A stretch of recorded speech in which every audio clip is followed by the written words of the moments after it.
My name is Marta MARTIN-CORREDERA. I'm a PhD student both at SmartImmune and Imagine Institute. My name is Pierre GAUDEAUX. I'm also a PhD candidate between SmartImmune and Imagine Institute.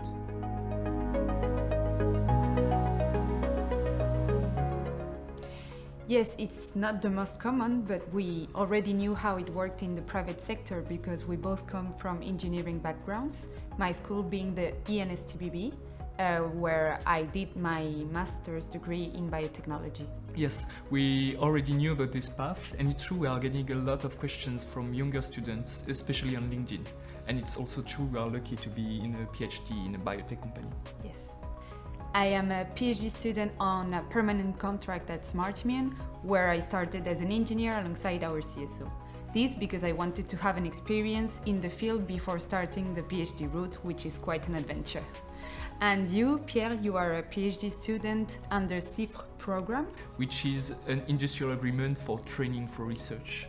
Yes, I'm coming toward the end of my thesis, and following this I'm planning to continue my studies with an MBA. And what's nice about our roles is that we have one foot in the private sector and one in the academia, and because we have half of our time within Imagine Institute, and so we discover both sides of biotech world.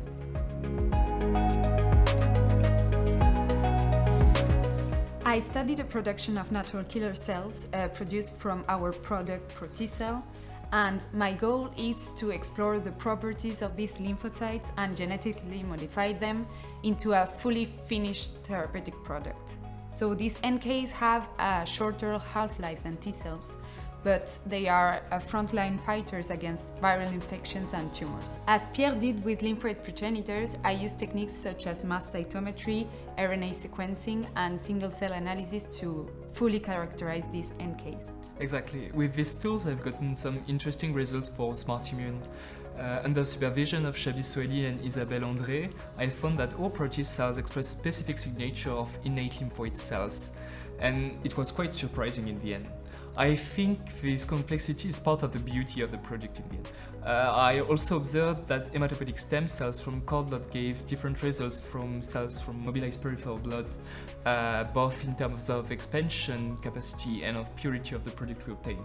And you got the chance to present these results at ASGCT Congress this year. I would say a clinical trial on smart NKs. A bit like Marta. I would say that I wish all clinical trials will be successful, and soon enough we will have a new standard of care for hematopoietic stem cell transplantation, and both for young and older patients.